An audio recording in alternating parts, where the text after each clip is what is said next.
Hello and welcome to the Wheel of Crime podcast. This podcast is ran by two ladies who play games, mumble profanities, and laugh way too often.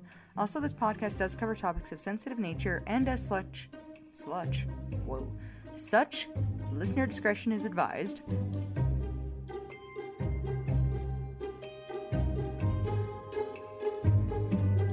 Hello, and welcome back to the Wheel of Crime podcast. My name is Jen. My name is Emily. Welcome back. Yeah. Yeah. Yeah. Emily and I are really going through it. I don't know. I'm sick and tired of this world. Yeah, the world, and I've just been really dealing with a lot of, I thought I understood what chronic fatigue was, but now I understand what chronic fatigue is. It's like, I totally was going to tell you this story off the show, but I'll just share it on the podcast because it was kind of insane and everybody needs to know. I went to the gym for the first time last Wednesday. Oh my god, that's so crazy. It is crazy because I haven't been in a gym in over a year, but here's the actual crazy part. So this ties into fatigue, by the way, just so we're clear. Okay. But I went to the gym, and originally I was like, well, I haven't been to the gym in for sure over a year. I work a desk job. The most I move in a day is from my desk in my house to my bathroom to the kitchen, back to my desk, and eventually to the bedroom. That's not really a lot, you know? So I had very low expectations. I was like, I'm going to go there, probably going to huff and pant on a treadmill for 10 minutes.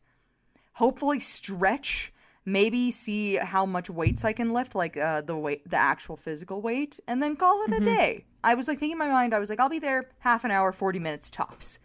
No. Yeah. So here's what happened. I roll up there. I start going on the treadmill, and I'm like, I should just see if I can fully incline this treadmill, and then just see how fast I can go. So I was on this treadmill, inclined, fully, full incline, going about 3.5 kilometers an hour for 50 minutes. Didn't even get tired. I just kept going, and I was like, this feels strange. I should not be able to pull this off. Something's fishy. But I was about to look a gift horse in the mouth, right? So I was like, whatever. Maybe I'm just super in shape secretly. So then I went to go lift some weights and stuff. And I was like, oh wow, the fives feel really light, which is crazy anyways. Because it's you know what I lift in a day? Pots and pans. And that's maybe once a week. That is nowhere close to being 5 pounds. And yet here I am, and I'm going through, and I'm like, wow, these 10 pounds actually feel like a good weight for me. I do a full body workout with these 10-pound weights, which is it the heaviest thing on planet Earth? No. But it's not 5s or 3s. So I was like, okay, I'm doing pretty good. I feel like I'm hitting a good median. Good first day back at the gym. And then I look at the clock, and I had been working out at the gym for 2 hours straight. Oh my I know. God. You guys should have just seen Jen's face. She literally looks scared because it's about to get worse. So I'm like, oh my God. You were there for 9 hours? No, just the 2. But then I got home and I went to go take a shower, and immediately I get in the shower and I feel sick to my stomach. Nausea, lightheadedness, dizziness. My heart rate picks up and it won't go back down. And I was like, something's wrong. And I'm afraid. And so here's the thing. So I looked up online, and they were like, well, technically heart palpitations, if they're not accompanied by so I was lightheaded in the shower, but then I got out and I wasn't lightheaded anymore. And the nausea kept coming and going. It was mostly when I was eating that I was nauseous, which online, when you look it up there, unless you're having the palpitations consistent with other things constantly, it's not really a worry. Palpitations are pretty normal. And I was like, okay. And they were like, yeah, should go down in at the maximum an hour after your workout. 7 hours later, my heart palpitations finally go down. So I call my husband and I'm like, hi husband, you gym? Yes, long time. You've been gym? Yes. And he's like, yes, I've been gym. And I'm like, okay, cool. What the fuck was that? I put myself in something called adrenocrisis or something. I don't know. There's some fancy name for it.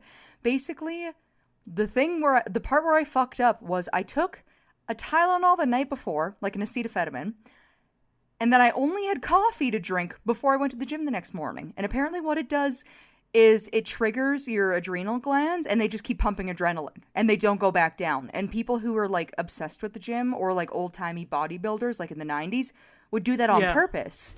Because then they are able to expel more energy and push themselves further than they should physically be able to. Which for me just looked like a fairly decent workout at the gym. Which is horrendous. But then here's what happened though. So the next couple days, I was like, I feel like shit. And like I keep sleeping 12 hours a night, solid. Like 12 hours. Like just like my head hits the pillow and I'm like for 12 hours. And, out. And it's still like that. Like yesterday, I was just talking to him on the phone again and I was like, so I'm still sleeping like over 10 hours a night. Is that normal? And he's like, bitch, you literally, what did he say? He's like, you tuckered yourself out. You gave everything you had to give. You're not ready yet. I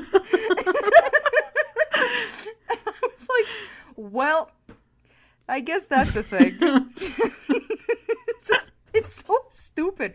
But yeah, so I slept probably 12 hours last night, and guess what I'm probably going to be doing again tonight? Sleeping another 12 hours. Sleeping 12 hours. Sleeping 12 hours. Because he literally was like, no, this is what happens. He's like, you put your body in like an emergency. It's like, we got to catch up. Like, girl, you tired. And I'm like, I know. That is hilarious and unbelievable at the same time. I have no words. I didn't even know that was possible. Neither did I until I apparently did it myself. You were fucking Hercules for a minute there. I was literally Hercules, which again just looks like a normal day at the gym for anybody else. It's like, because where I was thinking in my head on what I should have been doing, that's literally all my body should have been capable of doing. He's like, you literally hulked out. You literally, without steroids, hulked yourself out. And I was like, that's crazy. Oh my God. And then he was like, so how did it feel? And I was like, what do you mean? And he's like, how did it feel? How did it feel to hulk out? Yeah, he's like, how did it feel going to the gym basically doped up on meth for the first time? Because I guess it's like a similar effect between the two. And I was like, honestly, wouldn't recommend. Like, I kind of feel like trash. And it literally, like, I just stopped feeling like solid trash. I'm more like recycling now. I stopped feeling like solid trash like a couple days ago, but I'm still sleeping a lot, so we'll see what happens. Jesus, let me know when you make it to the fucking compost phase. I'm working on it. Yeah, we're at a lightly used recycling at this point. We're not totally back to compost yet, but we're getting there. Jesus. Well, that's fucking nuts. So honestly. How was your week? Well, I was unfortunately not methed up hulking out at the gym. So. Fortunately. Who's to say? Yeah, no, my week's been kind of trash. Like, I'm tired. I'm really tired of work. Being an adult's really fucking hard. I don't know why we choose to do this. Me either. I also don't like how I thought I had most of the adulting already figured out by this point. Mm-hmm. But then I literally yesterday had to go fight the Canada Post Office. Oh, and then I was looking at myself. God's bravest soldier for that. I know. And I was looking at myself in the rearview mirror and I was like, I'm old. I'm so old. Yeah. I don't know. What did you do for Halloween? Oh God. Really tried to work myself up to watching a like quote unquote scary movie from the 80s. I've been looking through and trying to see which ones are like more on the cheesy side now, where they might have used to be scary, but maybe they're not scary anymore. Didn't work myself up to it though. Did eat enough candy that I gave myself an upset stomach for 3 hours, which I already knew that was going to happen. And Wait, which scary movie did you try and work yourself up to watch? The one with Ghostface in it and the guy who plays Scream? Scooby-Doo, Matthew Lillard. Yeah, that's the one I'm trying to work myself towards. Because I know the scary movies are like parodies of them, and those seem kind of funny, so I'm like, maybe I need to like consume the original content. I feel like you'd like Scream. Who's to say? Scream 4 is my favorite of the series. Because aren't they just like some guy calls in and he's like, ooga booga, you don't know who I am, but I'm going to stalk and kill you now. And then he like runs around with a knife or something? Basically, yeah. It's kind of all centered around this one girl named Sydney. And yeah, her mom dies, and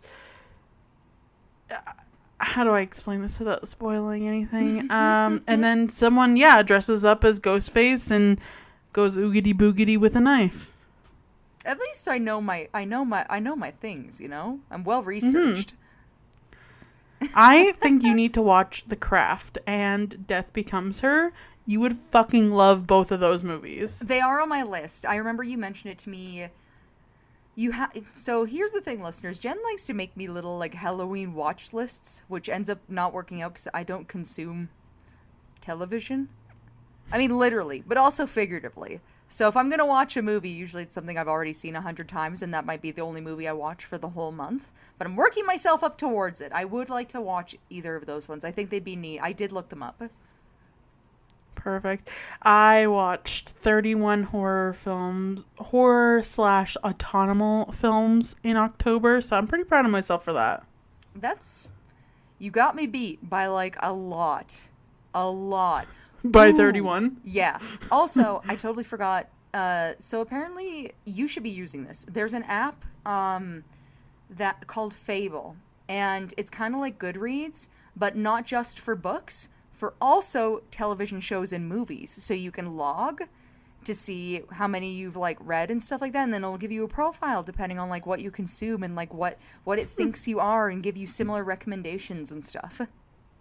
Interesting. Yeah, I already use an app called Letterboxd for my film logging, but that does sound neat because it's just more like Letterboxd is more just like logging and like reviewing versus like getting a profile. I do love getting profiles. Yeah, this is more building a profile, and then its goal is to literally set you up with either groups of people who are interested in the same kind of stuff as you, or to suggest stuff that's really similar to you so that you can kind of keep on going with whatever it is that you like, which I think is really cool.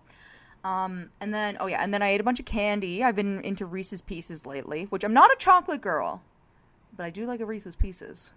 Reese's Pieces are the elite treat. I don't know I just really like them. They're so tasty. They're so good.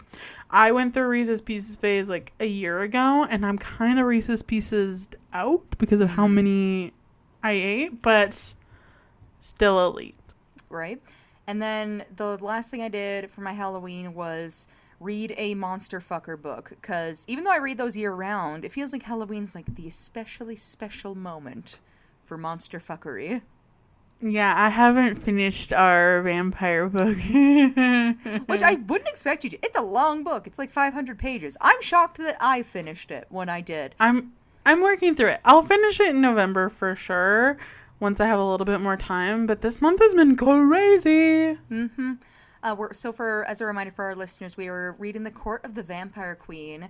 And I won't lie to you, it's not totally what I expected. There's a certain turning point in the book that you're going to get to eventually where it starts giving me Twilight vibes in like where it's kind of like, you remember how, I think we talked on the show before about how the reason that watching Twilight is fun now because it's like bad in a good way. Mm-hmm. It's kind of like that. And there's a few things that happen where I'm like, oh my God. Like, I can't wait to talk to Jenn. Man, I just rewatched all of the Twilight movies, like literally like in the last couple of days. But oh man, they just give me such nostalgic feels. Yep. Especially like the first like 2 or 3 movies. Honestly, I think like out of all of the ones that I've seen now, the first is still my favorite. Like, it's just so It's so such good. a time capsule. Oh, I am obsessed. And it's weird, like, watching that because now I've worked with Robert Pattinson and, like, met him in real life. Well, now you just get to work with him and look at him in his dear, sweet little baby eyes, because I don't know what color they are, and think, wow, he really fucking hated this movie that I like. It's true. The amount of Renesmee jokes that were made on this show, uncanny. He's got to be sick of it by this point. Like, it's been years. Probably. Yeah. But anyways, we should get into our show, because we have been yapping for, like, 15 minutes. Yep, it's been the yappy 15 minutes. All right, well, I will spin for our first question. Perfect.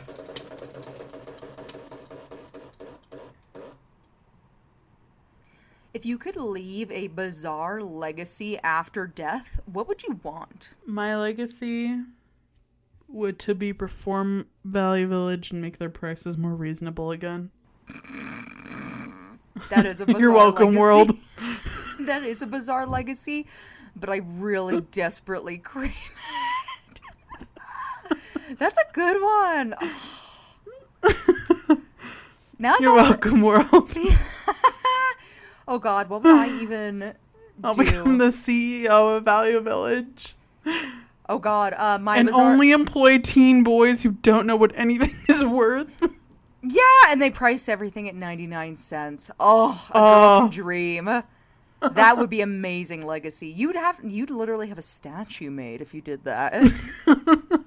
Okay, perfect. I'll get right on that. I'll start working on my resume. Perfect. I think for my bizarre legacy, right now I'm sitting on a couple of ideas. It would either be to find out exactly how it is that I She-Hulked and put it into a pill form and be like, but you can't be mad about the side effects of sleeping 12 hours a night for the next 2 weeks. Or I would want to leave a bizarre legacy of some, like, outrageous pasta dish that people are obsessed with. But it's like, but all the ingredients I could see like that for you. Yeah, but all the ingredients are, like, crazy, and you're like, but how does it work together? And I'm like, that's my legacy. It shouldn't work, but it does. Works. It just works. Don't question the expert.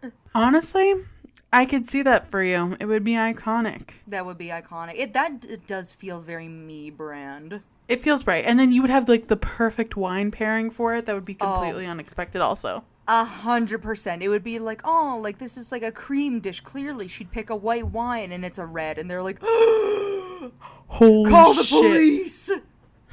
It's a red chocolate wine. Yeah. Literally something crazy.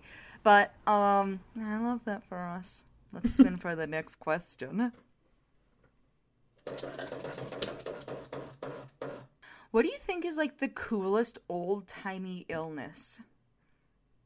I think scurvy. You know, I'm inclined to agree with you, only because I made a song about it in the 7th grade. Fair and valid. I can appreciate an artist. You know, it's just so... I know none of you know this song, and I can barely remember it at this moment. I'm trying to, like, rack my brain. I had it, like, memorized for so long. Something about oranges and your friends... I don't know. It was like... You'll just have to trust me. It was iconic. It'll come to you at 4 a.m. when you're already asleep, but it's fine. See, I picked scurvy because there's, like, lots of cool old-timey illnesses just because, you know, we don't really get them nowadays. But I love that scurvy's one of those ones where they're like, all you needed to do was eat an orange sometimes and you wouldn't get it. And it's just something that, like, pirates and sailors just would get sometimes. They're like, they have no oranges on the sea. We're all sick with scurvy. I know. I think the one I find the most interesting is the Black Plague. Ooh, that is a really interesting one. I don't know. It's just... I feel like it's not specifically the illness itself, though. It's almost like what it caused. Like the ripple era effect. Yeah, the era of the Black Plague. Yeah. Man, old-timey... Or like consumption, where everybody thought that the people with consumption were vampires and they would just like wither away into nothing. Or they'd be like, my sister has consumption and we need to set her off to sea. The sea air will heal her consumption. As she's just like on the beach sipping a margarita. But probably not. But she could have been. They probably gave her a lobotomy. They're like, this'll fix her brain. Let's punch a hole in it. She loves it out here. Look at her. She's just like drooling out of the side of her mouth on like an ocean shore somewhere. She's having a great time. We fixed her. Don't worry. Nothing is wrong. I also think like female hysteria was really interesting. Old-timey like quote unquote disease. Illness. Well, it's yeah. It's because, like, at least for me, I don't know if it's the same for you. It's like, but when you look up what constituted as female hysteria, the list is like 500,000 things. It's like, she was kind of a bitch sometimes. She got lots of headaches. She got too many headaches. She kind of just wanted to have sex a lot. I don't know, man. That must be female hysteria. Like, it's just weird, random things. She's a tad moody certain days of the week, and I don't like that. And I don't like it. She's quirky. She likes to think. She keeps talking about, like, how she's gonna write a play. I think she's got female hysteria. Just saying. Just saying. Just saying. Yeah. Crazy. All right, let's spin for our next question.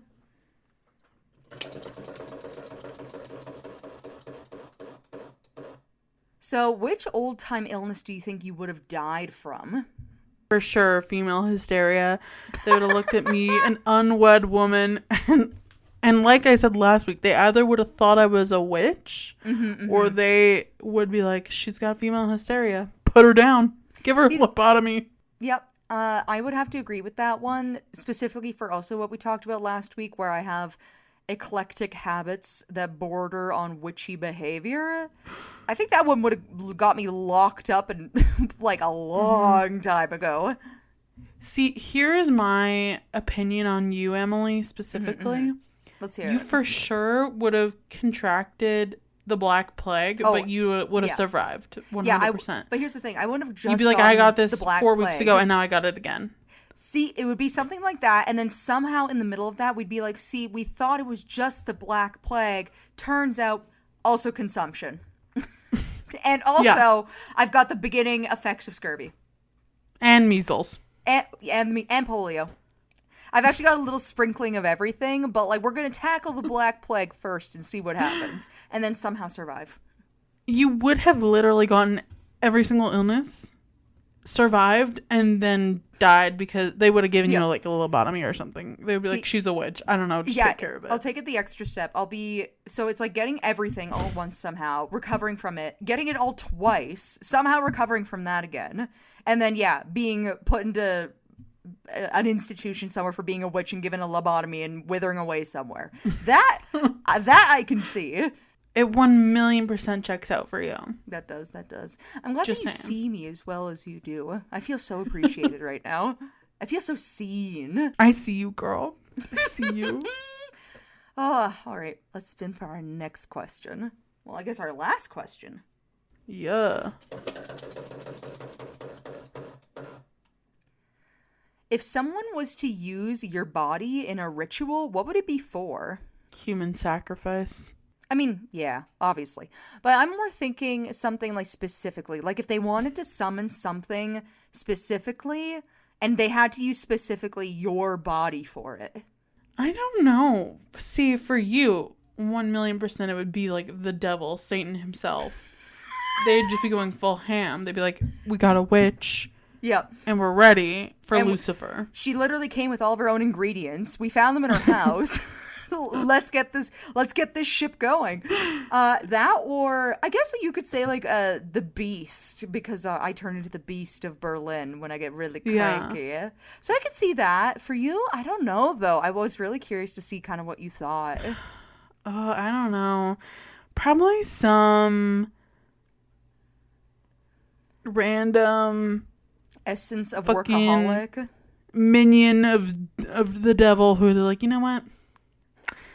We need a guy who's evil, but not that evil, but kind of evil. Mm-hmm. So we need like a mid-level girl. Yeah, like an in-betweener, kind of. Yeah. Like, I'm not powerful enough of a sacrifice for Satan, but, like, I can get one of his minions for sure. Yeah, maybe, like, one of his minions that work in, like, accounting. No, come on. Don't do me more justice than that. No, you deserve better. No, I could see that for you, though. I like the idea of, like, a little messenger demon. I think that'd be fun. Yeah, like Beelzebub. Literally, I think that'd be so good. Yeah, perfect. All right, well, I think you're going to tell me about some old-timey tale about some folklore shit where they use old-timey diseases to conjure up the devil. No, I'm doing a little tricksy thing this week. So, just to preface everybody, my story today is a two-parter. And I picked it because it's very on brand for this season specifically, like the transition between autumn and winter, kind of. Ooh. And I'm just going to read the description out for you because I'm pretty sure you don't know what this is. But I mean, if you do, I guess let me know. But is it the story of you hulking out at the gym? No, we already told that one. I'm not going to tell it again. Oh, fine. We can tell it next week again. Hour. Yeah, that can be next week. So the Mercy Brown vampire incident occurred in Rhode Island, U.S. in 1892. It is one of the best documented cases of exhumation of a corpse in order to perform rituals to banish an undead manifestation. The incident was a part of a wider New England vampire panic. I definitely have not heard of this case. Wonderful. So yes, I figured that this would be a good story for this time of year where it's not Halloween anymore, but there's some aspects of the story that have to do with like burials and stuff and like specific around like while it's getting colder outside and everything. And I was like, oh, okay. Spooky adjacent. I like it. Adjacent, right? All right. So, and with that, I am just going to dive right in. All right, take it away, Em. So, the story begins with Abigail Tucker, who is the person who, so basically all of the things that I found in regards to this case were compiled by Abigail Tucker, who's like kind of this. So I'm crediting her because I used so many of her notes that like by the end of it, I was like, I'd feel bad if I didn't mention her because she did such a good job because everything's sprinkled so diversely between everything on like information in general. But our gal gathered the troops on this. So thank you, Abigail Tucker. Love it. We love it. Thanks, Abigail. I was going to say Abby, but we're not that casual, so. We're not that close yet. We could be, but not yet. Call me Abby. Call me. But we'll start then. So, children playing near a hillside gravel mine found the first graves. One ran home to tell his mother, who was skeptical at first, until the boy produced a skull. This was because this was Griswold, Connecticut in 1990, police initially thought that the burials might be the work of a local serial killer named Michael Ross, and they taped off the area as a crime scene, but the brown decaying bones turned out to be more than a century old. The Connecticut state archaeologist Nick Bellatoni soon determined that the hillside contained colonial-era farm cemetery. New England is full of such unmarked family plots, and the 29 burials were typical of the 1700s and early 1800s. The dead, many of them children, were laid to rest in thrifty Yankee style, in simple wooden coffins without jewelry or even clothing, with their arms resting by their sides or even crossed over their chests. That is, except for burial number 4. So, burial number 4. Bellatoni was interested in the grave even before the excavation began. It was one of only 2 stone crypts in the cemetery, and it was partially visible from the mine face. Scraping away soil with flat-edged shovels and then brushes and bamboo picks, the archaeologist and his team worked through several feet of earth before reaching the top of the crypt. When Bellatoni lifted the first of the large flat rocks that formed the roof, he uncovered the remains of a red-painted coffin and a pair of skeletal feet. They lay, he remembers, in perfect anatomical position, But when he raised the next stone, Bellatoni saw that the rest of the individual had been completely rearranged. The skeleton, Ooh. the skeleton had been beheaded, skull and thigh bones resting atop the ribs and the vertebrae. It looked like a skull and crossbones motif, a Jolly Roger. I've never seen anything like it, Bellatoni recalls. Ooh, that's spooky. It is spooky.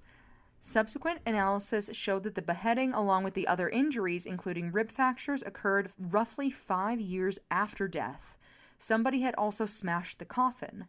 The other skeletons in the gravel hillside were packaged for reburial, but not JB, as the 50-ish male skeleton from the 1830s came to be called, because the initials spelled out in brass tacks on his coffin lid. He was shipped to the National Museum of Health and Medicine in Washington, D.C. for further study. Meanwhile, Bellatoni started networking. He invited archaeologists and historians to tour the excavation, soliciting theories. Simple vandalism seemed unlikely, as did robbery, because of the lack of valuables on site. Until finally, one colleague asked, "Ever heard of the Jewett City vampires?" I know! I have not. Have you, colleague? Me personally, no. This guy? I guess we're gonna find out. In 18... In 18... Stop!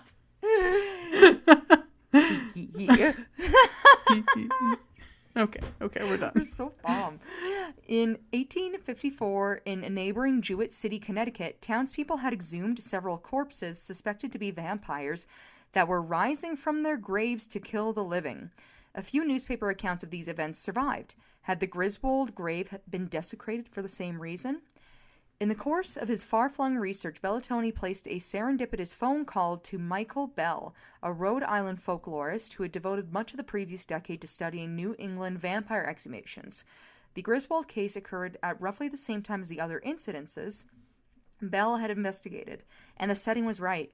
Griswold was rural, agrarian, and bordering southern Rhode Island, where multiple exhumations had occurred. Many of the other vampires, like J.B., had been disinterred, grotesquely tampered with, and reburied. In the light of the tales Bell told of violated corpses, even the posthumous rib fractures began to make sense. J.B.'s accusers had likely rummaged around in his chest cavity, hoping to remove or perhaps burn his heart. Ooh, how scandalous. I know. Headquartered in a charming old schoolhouse, the Middletown Historical Society typically promotes such fortifying topics as Rhode Island gristmill restoration and Stonewall Appreciation Day. 2 nights before Halloween, though, the atmosphere is full of dry ice vapors and high silliness. Fake cobwebs cover the exhibits, warty gourds crowd the shelves, and a skeleton with keen red eyes cackles in the corner. "We'll turn him off when you start talking," the Society's president assures Michael Bell, who is readying his slideshow. Ready with the slideshow. I love it. This is why we're crediting Abigail. She has such a certain storytelling. Je ne sais quoi. Je ne sais quoi. The storytelling aura that I really appreciate. So, Bell smiles. Whoa, my page just jumped. Although he lectures across the country and is taught at colleges, including Brown University, he's used to people having fun with his scholarship. "Vampires have gone from a source of fear to a source of entertainment," he says a bit ruefully. "Maybe I shouldn't trivialize entertainment, but to me, it's not anywhere as interesting as what actually happened." Bell's daughter, 37-year-old Gillian, a member of the audience that night, has made futile attempts to tempt her father with the Twilight series. "But there's Buffy and Twilight, and then there's what my dad does," she says. "I try to get him interested in the pop culture stuff, but he wants to keep his mind pure." Indeed, Bell only seems mildly aware that the vampire, appearing anywhere from True Blood to the Vampire Diaries, has once again sunk its fangs into the cultural jugular. As far as he's concerned, the undead are always with us. Now, I love Abigail for this. And this is also why I'm including this, because I literally was reading through these, and some of these things I was like, I can't take it out. I can't take it out or rewrite it, because the way she describes what Mr. Bell looks like borders on hysterical. but I think she may be kind of in love with him. I'm not 100% sure. I think I'd be kind of in love with someone who hadn't watched Twilight yet, too, because then I could show it to them for the first time. Right? So, here's what Mr. Bell looks like. Bell wears his hair in a sleek silver bob and has a strong Roman nose, but his extremely lean physique is evidence of a long-distance running habit, not some otherworldly hunger. He favors black sweaters and leather jackets, an ensemble he can easily accentuate with dark sunglasses to fit in with the goth crowd, if research requires it. Sounds hot. Doesn't it? That's why I was like, honestly, Abigail, you're an icon. Are you in love with him? Maybe. But now, am I in love with him? Also, maybe. Yes. Stop. Who's to say? We'll never know. He just fits in with the goth crowd. He's just a little bit goth, and he wears leather, and he's got long, white hair. Pfft. We don't know. Okay. And he's never watched Twilight, so I can watch it with him. For the first time for everything. Wink. So, a consulting folklorist at the Rhode Island Historical Preservation and Heritage Commission for most of his career, Bell has been investigating local vampires for 30 years now. Long enough to be watching lettering on the fragile slate gravestones fade before his eyes and prosperous subdivisions arise beside once lonely graveyards. Now, to be clear, the 30 years from now would now be closer to 40 years from now, because when she wrote this would have been, I think, 2012, 2013. Okay. So prime Twilight era. Iconic. I wish I could go back. If only. He has documented about 80 exhumations, reaching as far back as the late 1700s and as far west as Minnesota. But most are concentrated in backwoods New England in the 1800s, startlingly later than the obvious local analog, the Salem, Massachusetts witch hunts of the 1690s. Hundreds more cases await discovery, he believes. You read an article that describes an exhumation, and they'll describe a similar thing that happened in a nearby town, says Bell, whose book, Food for the Dead, On the Trail of New England Vampires, is seen as the last word on the subject, though he has lately found so many new cases that there's a second book on the way. The ones that get recorded, and I actually find them, are just the tip of the iceberg.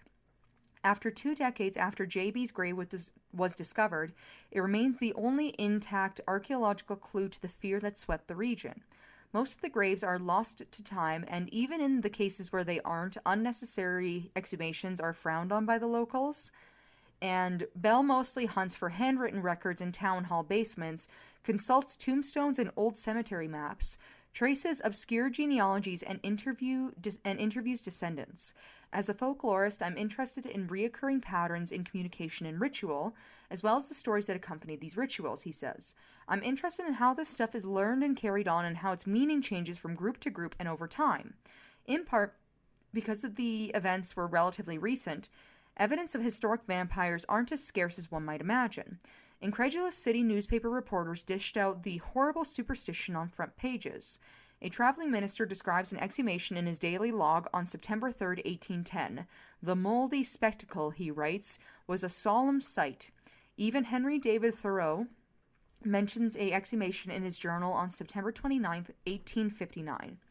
And though scholars today still struggle to explain the vampire panics, a key detail unites them. The public hysteria was almost invariably occurred in the midst of savage tuberculosis outbreaks. Indeed, the medical museum's test ultimately revealed that J.B. had suffered from tuberculosis, or a lung disease very much like it. Typically, a rural family contracted the wasting illness, and even though they often received the standard medical diagnosis, the survivors blamed early victims as vampires, responsible for preying on family members who subsequently fell sick. And often an exhumation was called for to stop the vampire's predations. Poor dude literally dies of tuberculosis. His family dies of tuberculosis, and they're like, but he might be a vampire. Yeah, and then 5 years later, they crack open that that coffin, and they're like, we gotta get the vampire's heart out. Quick, rearrange his bones. That way if he comes back, he'll be all disjointed. Pretty much. That way if he comes back, he ain't got no legs. Like, it's his so head's on his ass. He doesn't know where he's going. Like, it's just so crazy to think about, like, with what we know and today, that a lot of this stuff was just literally illnesses that kind of just spun out of control because people just didn't understand things. Man. Knowledge.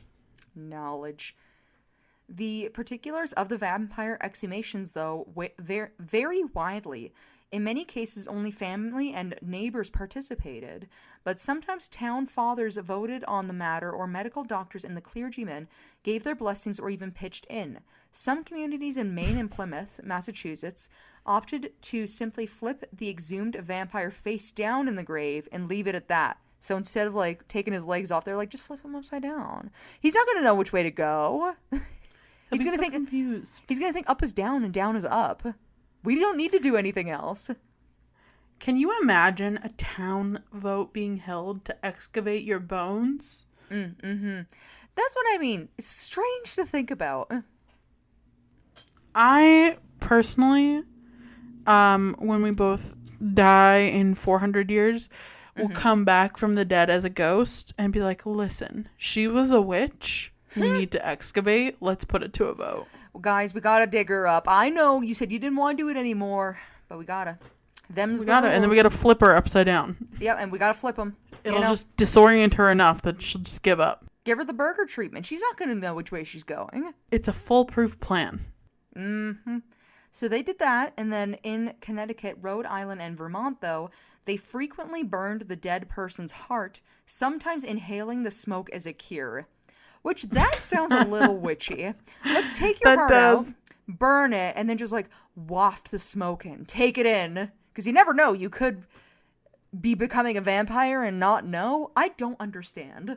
That's how they hulked out back then. Yeah, instead of going to the gym for 2 hours, they're like, we're just going to go inhale some heart smoke. You coming? That's like 1800s vaping. It really is. Right.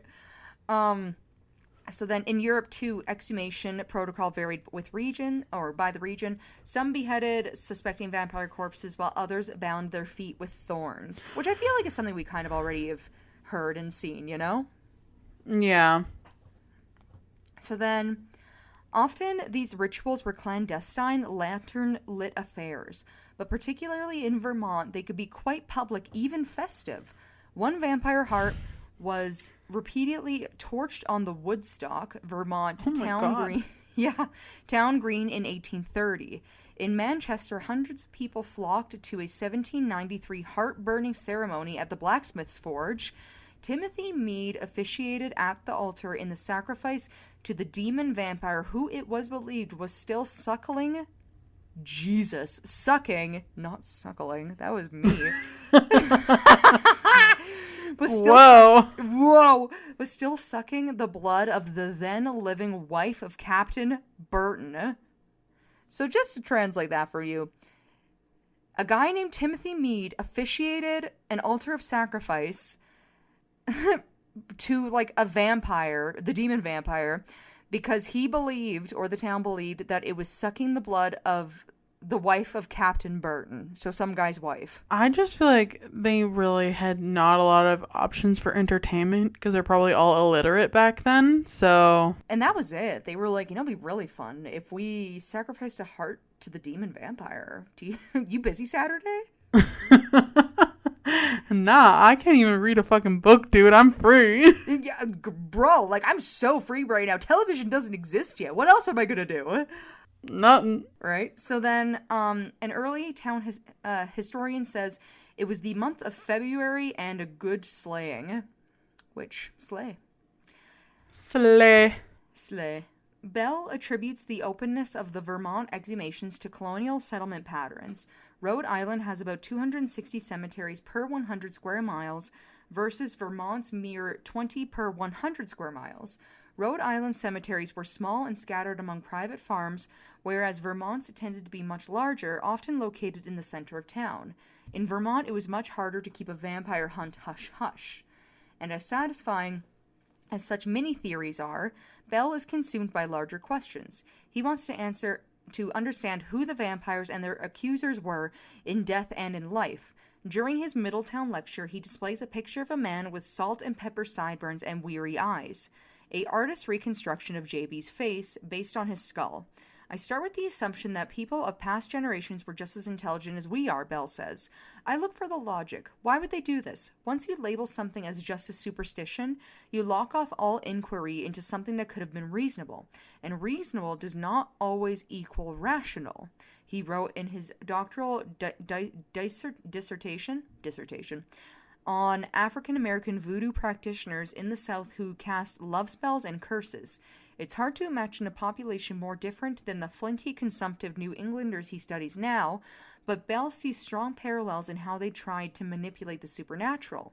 People find themselves in dire situations, and there's no recourse through regular channels, he explains. The folk system offers an alternative, a choice, and sometimes superstitions represent the only hope, he says. The enduring sadness of the vampire stories lies in the fact that the accusers were usually direct kin of the deceased, parents, spouses, and their children. Think about what it would have taken to actually exhume the body of a relative, Bell says. The tale he always returns to is, in many ways, the quintessential American vampire story, one of the last cases in New England, and the first he investigated as a new PhD coming to Rhode Island in 1981 to direct a folklife survey of Washington County funded by the National Endowment of Humanities. For the humanities. History knows that the 19-year-old late 19th century vampire known as Mercy Brown, her family, though, called her Lena. So, here's where we're going to dip our toes into who exactly is Mercy Brown, and why did I just talk all about this guy, and what does any of this mean? Okay, take it away. So, Mercy Lena Brown lived in Exeter, Rhode Island, deserted Exeter, which I guess it's dubbed, or simply one of the border towns.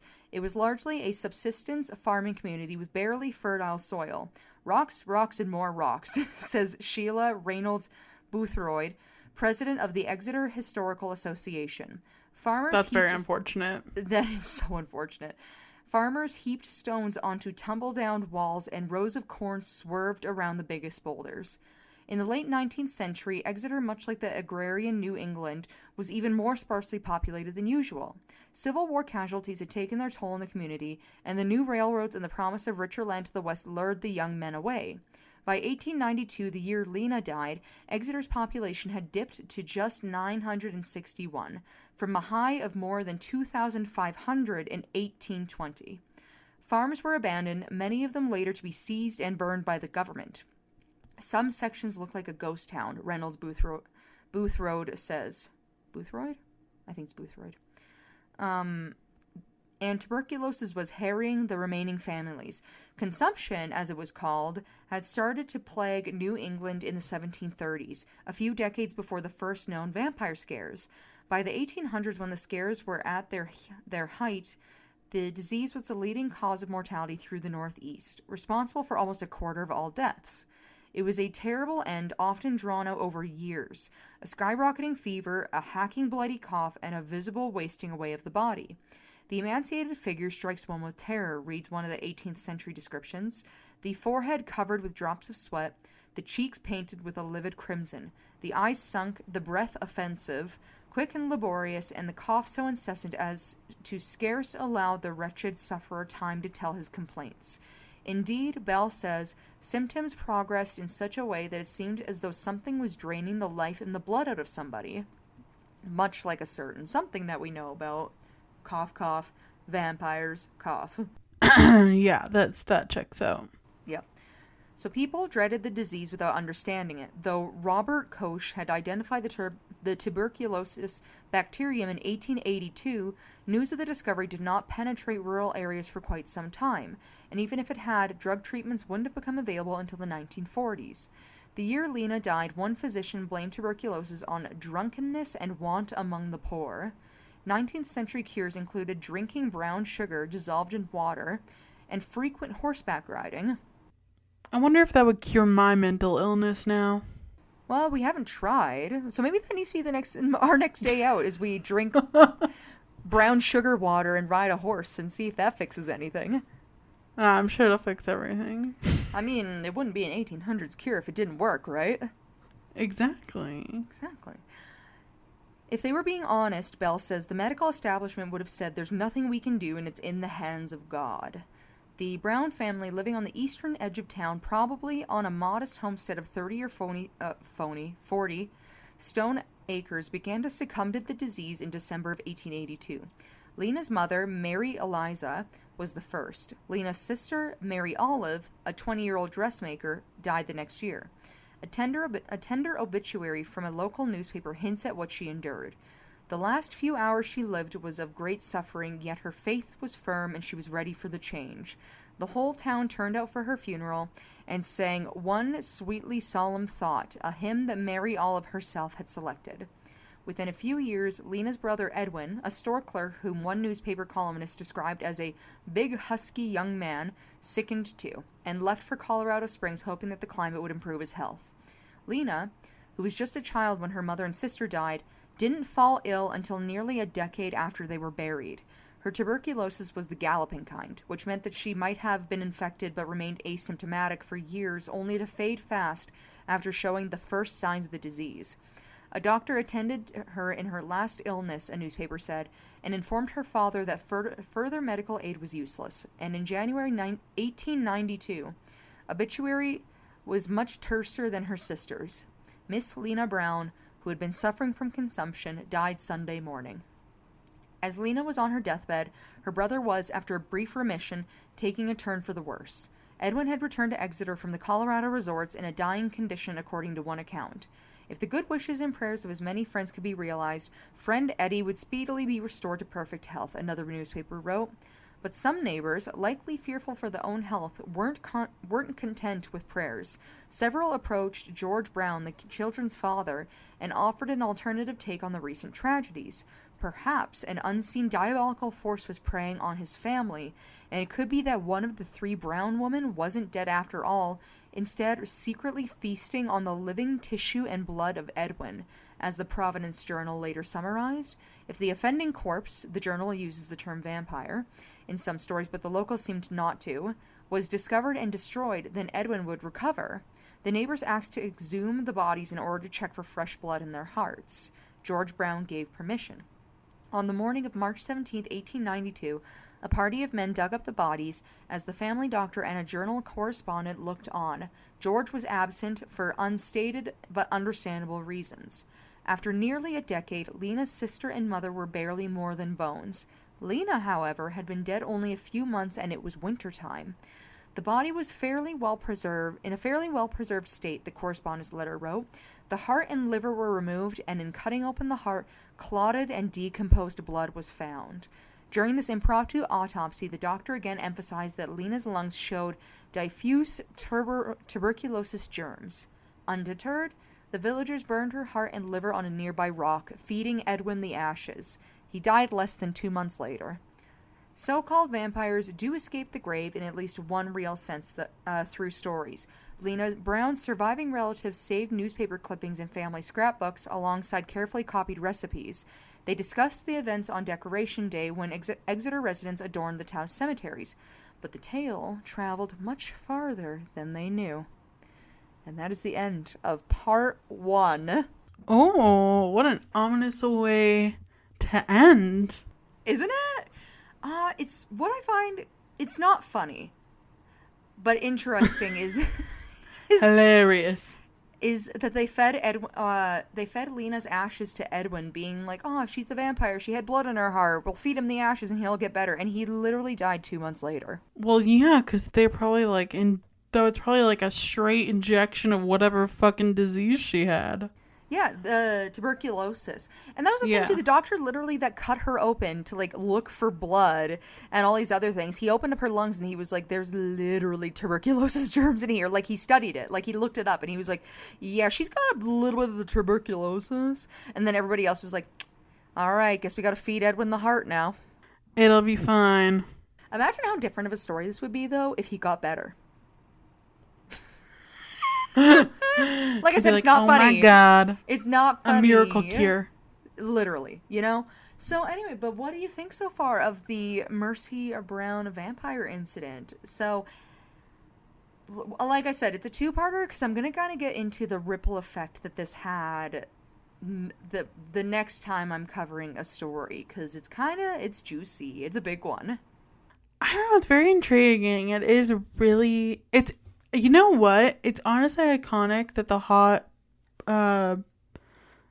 lecture guy was like basically had his whole PhD on this, because it's really interesting. The like craze, it's like kind of parallels the witch, craze in a way of like people were just like looking for answers, I think, for reasons why this was happening to their town, and they're kind of grasping at whatever was happening in that time. And it's interesting that like vampires and witches kind of became the culprits of that. Yeah, well, and I did think it was, I actually really liked how his take on it is that he doesn't think as if like we're more knowledgeable now. He's like, imagine you were as smart as you are today, but you just live in a different time. Like, what would your rationale be? Yeah. Right? And you would have different sets of knowledge, and you would have different life experience, because life would be very different. Oh, for sure. Especially because it was like the 1700s and 1800s, that kind of the witch trials and some of these like vampire scares, like they call them the vampire panics. So the witch trials and the vampire panics did kind of coincide a little bit with each other. So you're right, though. That is super interesting. Mm-hmm. And it's interesting how we still kind of have that. Like, the satanic panic didn't happen that long ago. That was like, what, the 80s? Yeah. Right? It's interesting that we still have those things, even with more knowledge and more like ability to communicate with each other. I don't know. Well, I do think it also says a lot too into how much power fear has on people. Because it's even like you said with the satanic panic of the 80s. It's like, that was the 80s, and people were still kind of like all wound up in that stuff. And it doesn't have to do with knowledge per se. It's more, fear has such a place in that it's with enough fear or panic that somebody has over something, people are more willing to overlook the rationale behind what's going on. They are just like grasping to figure out what the issue is, and they're kind of willing to, I think, go with things more when they're in that fight or flight mode. Exactly, yeah. But we'll talk about it more, I guess, when I cover the next part of my story in a couple weeks. Yeah. Ooh, I can't wait. It's going to be very exciting. But if you liked today's episode, make sure to leave us a review on wherever you're listening to this podcast. 5 stars is always appreciated. Besides that, we have our email, which is wheelofcrime@gmail.com if you want to send us an email there. We have our website, which is www.wheelofcrime.com. We have our Patreon, which is Wheel of Crime at Patreon, and our social media, which is Wheel of Crime Podcast on Facebook, Twitter, Instagram, and TikTok. And as always now, that we've been doing for the last year, if you listen to any of our episodes and you're like, oh my gosh, I have a story that relates right into the show, we have a Google form up on all of our social media where you can access and submit a story of your own and get a feature on one of our listener stories, because we do those regularly now. So get your story in, because those are always fun. And besides that, I think that's about it. Is there anything else you'd like to add, Jen? No, that's it. That's all. And we'll see you next week for another new episode. Okay, bye. Bye.